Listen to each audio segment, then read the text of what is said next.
Bonjour à toutes. Comme promis, on se retrouve aujourd'hui dans une nouvelle vidéo pour parler de la FIV.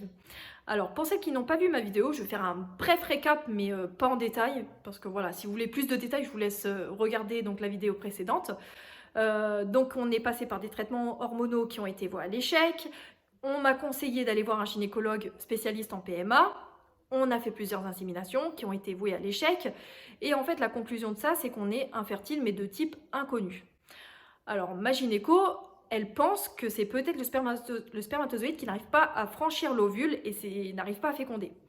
Donc, elle m'explique qu'il va falloir que je songe à la FIV, mais qu'il existe deux types de FIV et qu'il va falloir que je réfléchisse à quel type de FIV je veux faire. Donc, avant de prendre une décision, etc., donc ça c'était donc en avril-mai, donc elle m'explique que là ça va être l'été, que ça serait peut-être bien que je fasse une pause durant l'été, et que je reprenne la pilule. En fait, la pilule, ça permettrait, de ce qu'elle m'a expliqué, d'éviter les inflammations, enfin de diminuer les inflammations qui étaient présentes. Parce qu'il faut savoir que moi, les inséminations, je les ai enchaînées mois après mois en fait. Voilà, je les ai toutes enchaînées, donc du coup, mon corps a quand même pris une petite claque avec tous les traitements, parce qu'il faut savoir que c'est quand même des traitements assez lourds, enfin lourds, assez conséquents surtout. Voilà. Donc du coup, durant l'été, j'ai repris ma pilule pendant 3 mois, j'ai repris Minidril. Moi, je suis partie en vacances au mois de septembre, donc du coup, j'ai eu mes règles pendant mes vacances. En rentrant de mes congés, j'ai revu ma gynéco et elle m'explique donc forcément qu'on ne fera pas la FIV sur le mois de septembre, mais sur le mois de octobre. Mais qu'il va falloir qu'on lui donne une réponse sur le type de FIV qu'on souhaite. Donc pour vous expliquer un petit peu, il y a deux types de FIV. Donc il y a la FIV in vitro classique. Donc celle-ci, c'est en gros la ponction de l'ovule chez la femme, le recueil de l'homme. Et en gros, ils mettent ça dans une petite boîte en plastique et la fécondation se fait naturellement. En gros, voilà, enfin naturellement. Je m'entends quand je dis ça, mais voilà, il n'y a pas d'intervention humaine. Alors que la FIV-ICSI, donc c'est le même procédé, c'est une ponction chez la femme, un recueil chez l'homme, sauf qu'il faut savoir une chose, c'est que sur l'ovule, il y a ce qu'on appelle une couronne. Et en gros, les biologistes interviennent à ce moment-là, et donc c'est-à-dire qu'ils enlèvent cette couronne, et ils prennent le meilleur spermatozoïde, et ils les injectent de force. Donc en gros, la sélection, elle n'est pas naturelle, c'est un biologiste qui intervient. Donc en gros, voilà, les deux types de FIV qui existent. Donc moi, je demande à ma gynéco, qu'est-ce qu'elle me conseille? Donc elle m'explique qu'en sachant qu'il est possible que ce soit une des causes de l'infertilité, le fait que le spermatozoïde n'arrive pas à franchir, donc elle me conseille de passer sur la FIV-ICSI. Donc bon, moi déjà j'étais pas très chaude pour me faire ponctionner, enfin voilà, j'ai jamais été endormie, les hôpitaux je connais pas forcément, j'ai jamais été opérée, donc déjà c'était stressant, donc voilà, j'ai pas voulu prendre le risque de faire une FIV classique, au risque qu'il n'y ait pas d'embryon sur la fin. Donc du coup, voilà, on est passé sur la FIV-ICSI. Donc elle m'a préparé un calendrier, donc j'ai eu mes règles le 1er octobre. Donc le calendrier qu'elle m'a préparé, c'est donc le 2 octobre, je prends l'hormone Ménopure. Donc en fait, c'est exactement la même chose que ce que je prenais quand j'ai fait mon insémination. J'avais pris là le Ménopure, sauf que là, en fait, ce qui diffère, c'est les quantités. Les quantités sont plus importantes en FIV. Donc en gros, c'est pareil, c'est avec des piqûres sous-cutanées, voilà, même procédé. Donc du coup, j'ai pris le Ménopure donc à 225 unités, donc du 2 octobre jusqu'au 10 octobre. Et ensuite, le 11 octobre, j'ai revu ma gynéco pour voir si j'avais bien répondu donc, au traitement. Elle me confirme que oui, donc c'est à ce moment-là qu'elle me donne la date de la ponction. Donc elle m'explique que je vais être ponctionnée donc, le 13 octobre, qu'il va falloir que j'aille voir rapidement donc l'anesthésiste, faire ma préadmission, donc chose qui a été faite. Ensuite, donc ah oui, donc elle m'a dit, bon par contre on va continuer jusqu'au 12 octobre les piqûres de Ménopure, sauf qu'on va réduire la quantité, au lieu d'être à 225 unités, on passe à 150. Elle m'a dit comme ça au moins on est sûr à 100% que voilà, il y aura le maximum. Donc le 13 octobre, le jour de ma ponction, je me rends à l'hôpital donc à 7h30. Donc j'ai été super contente parce qu'en fait ils m'ont pris très rapidement, donc en fait ça m'a pas forcément laissé le temps de me poser la question, le pourquoi du comment. En fait je suis arrivée donc à 7h30, je me suis changée, je suis rentrée en chambre, je me suis changée donc à 8h, j'ai un brancardier à peine changé, il est venu me chercher, il m'a amené direct au bloc, il devait être je sais pas peut-être 9h, je suis sortie du bloc, il devait être 10h15, parce qu'en fait je me suis pris en photo à 10h30 dans ma chambre et je l'ai envoyé à mon conjoint parce qu'en fait à ce moment-là on était en période de Covid, enfin les conjoints ne pouvaient pas venir et attendre dans la chambre, donc je m'étais pris en photo, j'avais vu l'heure. Donc vous voyez, ça a été très très rapide et je suis sortie de la clinique, il était 11h30. Donc en fait je suis arrivée à 7h30, je suis ressortie à 11h30, donc très rapide. Donc ils m'ont expliqué qu'ils allaient m'appeler le soir même pour me dire un petit peu ce qu'il en est de cette ponction. Donc le soir même, ils m'ont appelé, ils m'ont expliqué qu'ils m'ont prélevé donc 18 ovocytes de mon côté, qu'il y en a eu 13 qui étaient arrivés à maturation. Ensuite, ils ont injecté donc les 13 ovocytes. Et voilà, donc ils m'ont dit maintenant, il faut qu'on laisse le temps, il faut qu'on laisse le développement. On vous rappelle dans 2-3 jours, on vous tient informé de combien d'embryons on a. Et je mets une petite parenthèse quand je dis embryon, parce qu'il faut savoir que dans le milieu médical, en fait, à chaque fois, ils ne disent pas embryon. Nous, on dit embryon pour simplifier les choses, mais ça n'est pas des embryons. Je ne saurais pas vous dire c'est à quelle phase, quand c'est de 2 à 3 jours, etc. Mais en tout cas, quand ça arrive à J5, à jour 5 de développement, ça s'appelle des blastocytes. Et en fait, c'est la phase avant l'embryon. Bon bref, nous, on va simplifier tout, on va appeler ça des embryons. Et donc, du coup, ils m'ont appelé 2-3 jours après la ponction.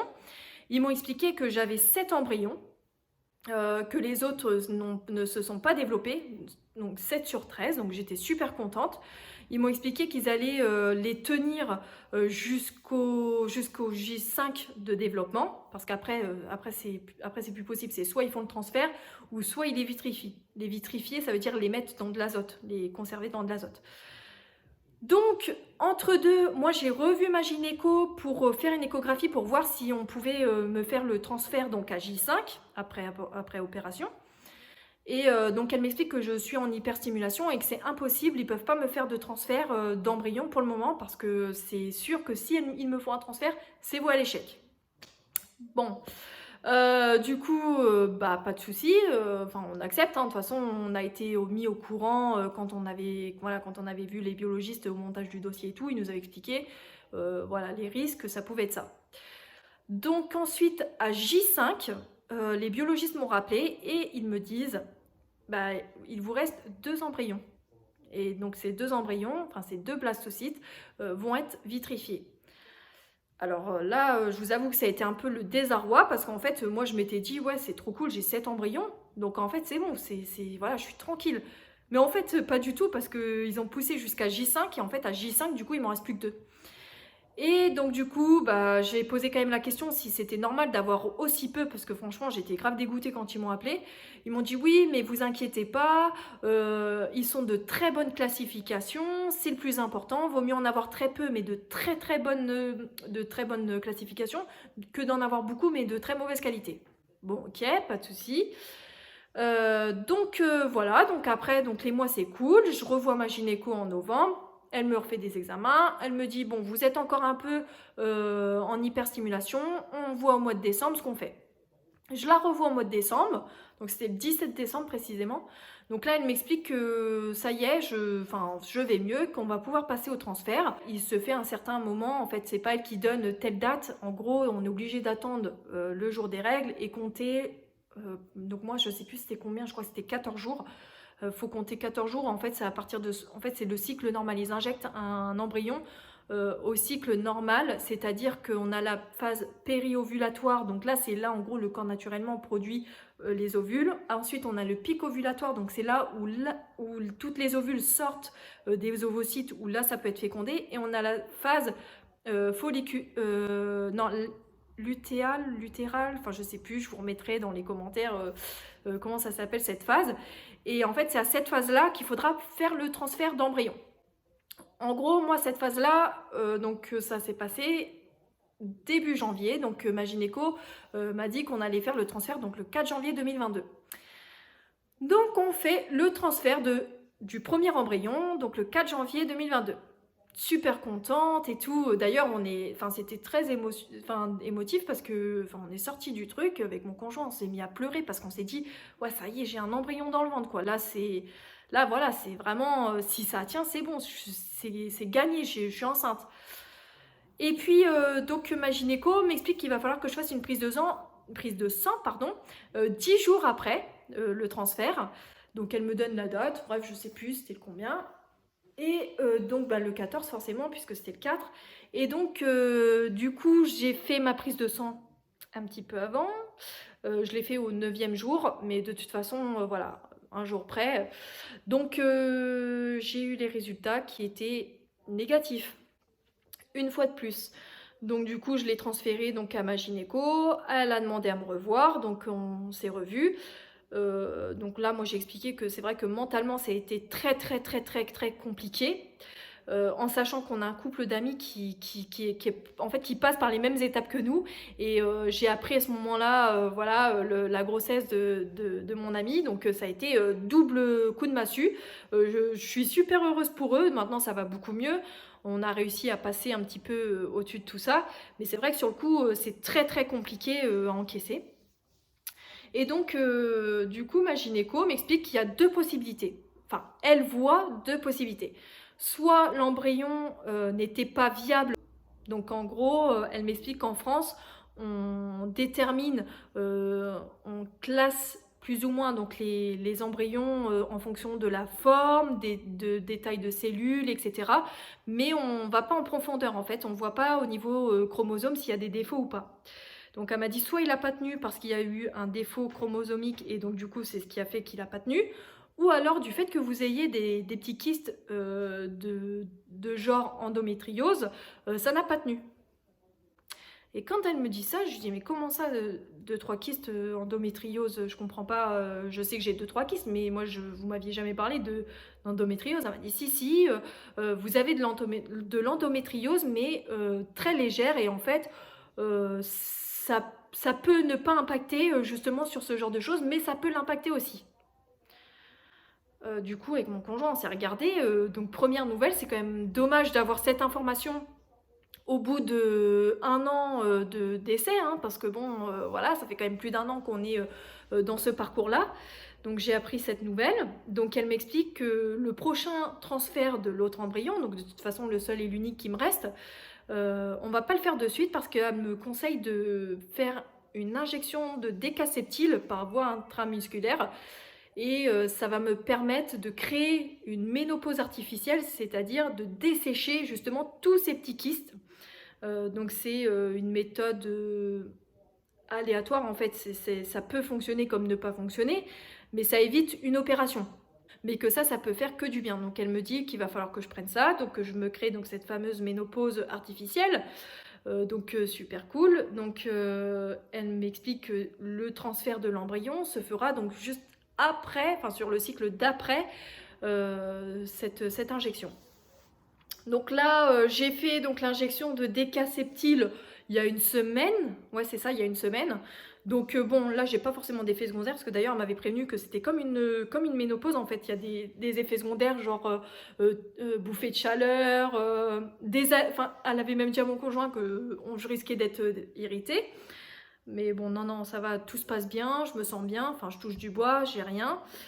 J'ai pas d'effets secondaires, mais bon en tout cas on a été un petit peu dégoûtés avec mon conjoint parce qu'on s'est dit mince, peut-être que ça aurait pu être fait avant le transfert du premier embryon et ça nous aurait peut-être évité cet échec en fait. Et moi je me dis que voilà, j'ai été... Est-ce que je suis prête encore de repasser par une ponction, bien que c'est pas grand chose, mais voilà, les traitements, je vous avoue que moi, voilà, c'est chiant, il faut toujours penser à faire sa piqûre.